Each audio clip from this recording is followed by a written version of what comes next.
बोला चवर चवर चवर चवर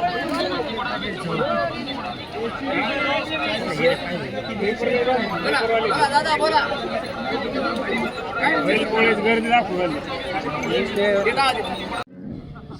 तुम्ही वगैरे ना दिले का त्यांची बाजू तुम्हाला वगैरे द्या त्यांची बाजूला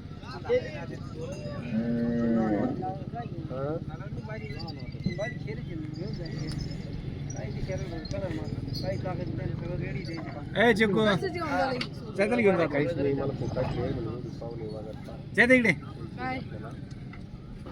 आवा मी तुम्हाला ना बाजारामध्ये फिरलो असता यावर्षी पावसाचं प्रमाण खूप चांगलं आहे आणि पिकंही चांगली आलेली आहेत, परंतु शेतकऱ्याच्या कुठल्याच मालाला भाव नाही आणि शेती खर्चासाठी लागणारी जी उत्पादनं आहेत, रासायनिक खते आहेत, बियाणे आहेत, कीटकनाशके आहेत, यांचे भाव या 10 ते 5 वर्षामध्ये जवळपास 4 पटीनं वाढलेत आणि शेतीमालाचे भाव मात्र त्या प्रमाणात वाढले नाही तर आणखी निम्म्या प्रमाणात कमी झालेले आहेत. त्याच्यामुळे शेतकऱ्यामध्ये एका बाजूला उत्पादनाची रेलचेल आहे, उत्पादन चांगलं आहे, परंतु भाव नसल्यामुळे शेतकरी हा प्रचंड संकटात सापडलेला आहे. एक शेतकरी या नात्यानं मी बोलतोय, एक उदासीनता आहे शेतकऱ्यामध्ये की शेतीमालाला भाव नाही आणि म्हणून शेतकऱ्यांचं जगणं असह्य झालेलं आहे, मुश्किल झालेलं आहे.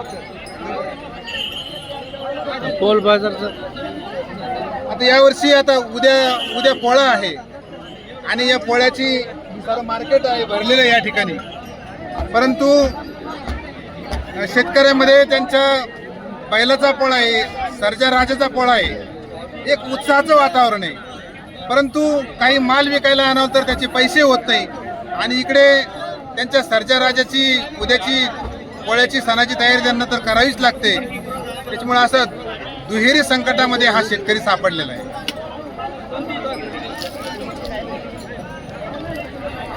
पोळा आहे, पोळ्याचा बाजार कसा झालेला आहे?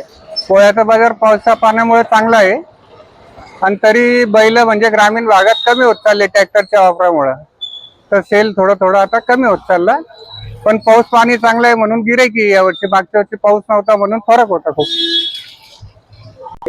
दर कसे?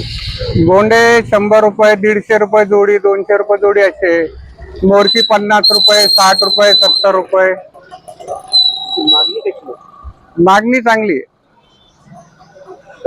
काय नेत आहे जास्त शेतकरी? हे रेग्युलर आयटम ना, मोरकी, गोंडेन, कासरा चांगला आहे ना उत्साह.